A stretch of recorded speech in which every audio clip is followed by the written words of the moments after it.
అబ్బాబా ఇన్ని రోజులు దీన్ని ఎట్లా మిస్ అయినాం రా, ఎందుకురా బాబు దీన్ని ఇన్ని రోజులు ఇగ్నోర్ చేసినాం రా అనిపించింది. దీన్ని తిన్నాక నిజంగా అసలు నెక్స్ట్ లెవెల్ టేస్ట్ అంతే.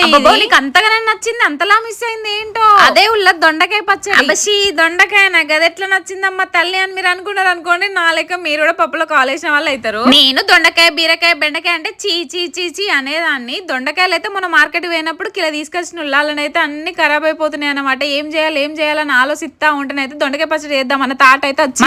దొండకాయ వరకు ఏమో ఫ్రై చేసిన, పండు ఎక్కున్న వాటికి ఏమో పచ్చడి చేద్దాం అనేది ఇంకా ప్రాసెస్ అయితే స్టార్ట్ చేసిన. ఇక నేను దొండకాయ పచ్చడి చేసినంత సేపు మా చెల్లెనైతే నా చుట్టూ తిరుక్కుంటానే చీ గది ఎట్లా చేస్తాను, అవసరం అనే టైం వేస్ట్ చేసుకున్నాడు, ఆయిల్ వేస్ట్ చేసుడు అంత అవసరం అనే చెప్పు చక్క సపడేకుండా కానీ ఒకటే గులుగుడు. కూడా ఎందుకు చేస్తాను అనుకున్నా కానీ పోనీలో ఒక వీడియో అయితే చేస్తే ఏమున్నది ఎట్లా పండువండినే కదా అనేసి ఎట్లుంటుందో టేస్ట్ చేద్దాం అనుకున్నా. కానీ నిజంగా అసలు ఎంత బాగుందంటే మా ఇంట్లో అందరికి నచ్చింది. ఫ్రై తోటి ఎవరు తినలే, అందరు పచ్చడితోటే తిన్నారు. డెఫినెట్ గా మీరు అయితే ఒకసారి ట్రై చేయండి. వీడియో తీస్తానని మా చెల్లె కావాలని ఎక్స్ప్రెషన్స్ అట్లా పెడతాంది కానీ మస్తు అంటే మస్తు గుమ్మింది.